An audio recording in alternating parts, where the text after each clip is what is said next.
What if a country's citizens rallied in overwhelming support for a leader who tried to resign? That's exactly what's happening in Burkina Faso. Captain Ibrahim Traore, the world's youngest head of state, became president after 2 military coups in 2022. Now, as his transitional government nears its end, he's looking to step down. But instead of backing his resignation, thousands of Burkinabe are demanding he stay.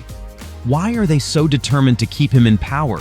Dive into this incredible story of public resistance and political drama, and discover why Burkina Faso citizens are rallying behind their leader like never before.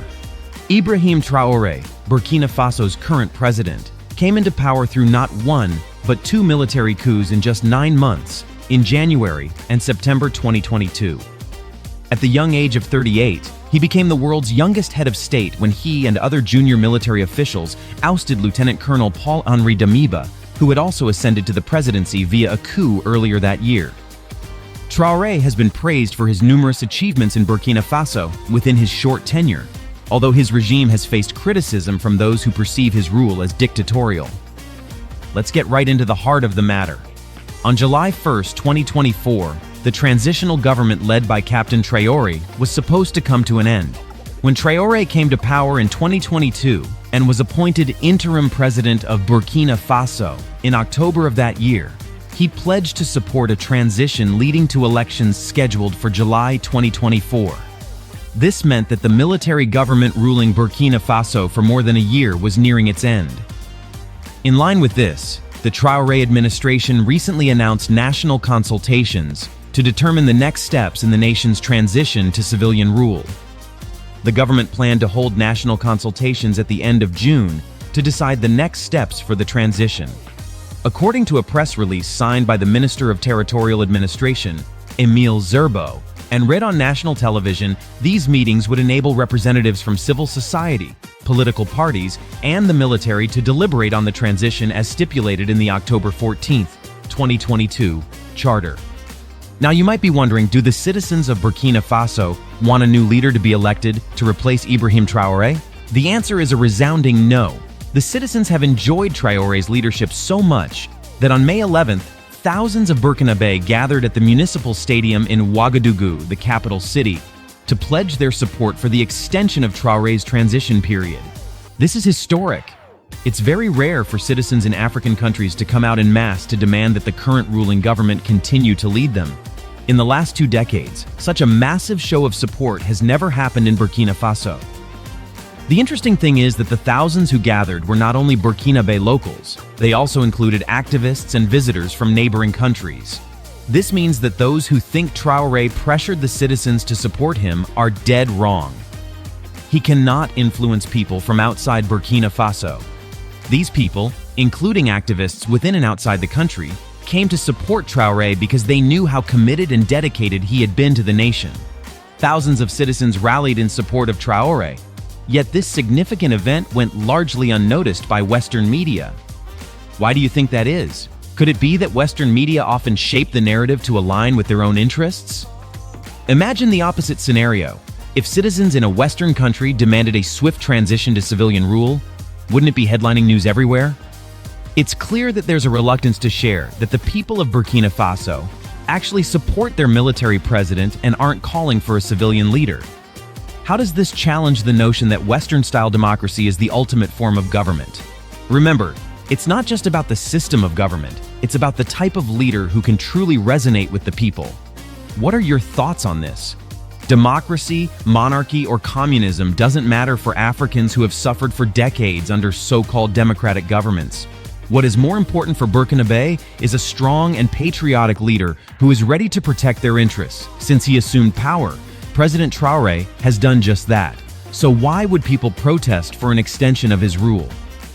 Before the day of the public manifestation, the chief coordinator of the Black African Defense League in Burkina Faso, Rassalao, stated that together, in unity and solidarity, they could build a better future for Burkina Faso. He encouraged Burkinabe to stay connected and warned them about hostile forces that sought to distort the rally. He also called on citizens to be vigilant, stating that any attempt to hamper the event would be seen as an attack on Captain Traore and his government, and by extension, a betrayal of the nation.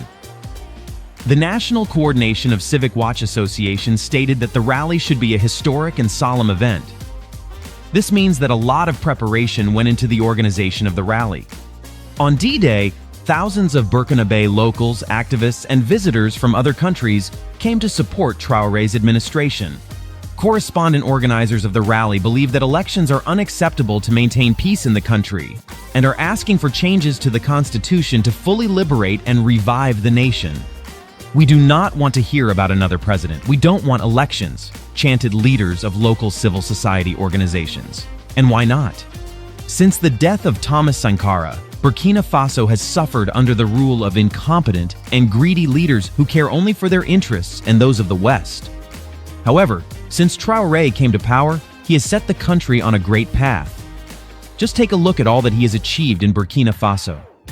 In terms of agriculture, the acquisition of a significant number of tractors, plowing equipment, seeds, and agricultural inputs for the 2024 agricultural campaign has led to food self-sufficiency. For more than 60 years, the people of Burkina Faso have been made to believe that certain crops, such as wheat, could not be produced in the country.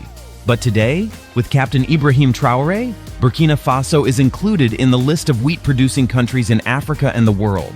But wait, there's more. Have you heard about Traore's groundbreaking agricultural initiatives? Not only has he launched the Operation Agri-Pastoral Offensive and the Presidential Initiative for Food Self-Sufficiency, but he's also driving real change on the ground. Just imagine this. In February 2024, the Emergency Project for Increasing Agricultural Production was kicked off with the support of the African Development Bank Group, which generously contributed nearly 40 million euros.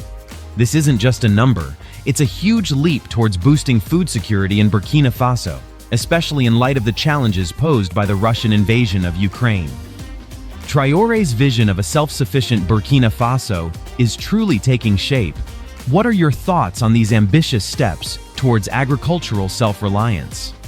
Aside from agriculture, Traore is also committed to boosting the mining sector's potential. In 2023, he banned the export of gold to put the gold mining sector in order. He built a gold refinery and a mining waste facility, which has helped create value and job opportunities for the Burkinabe populace.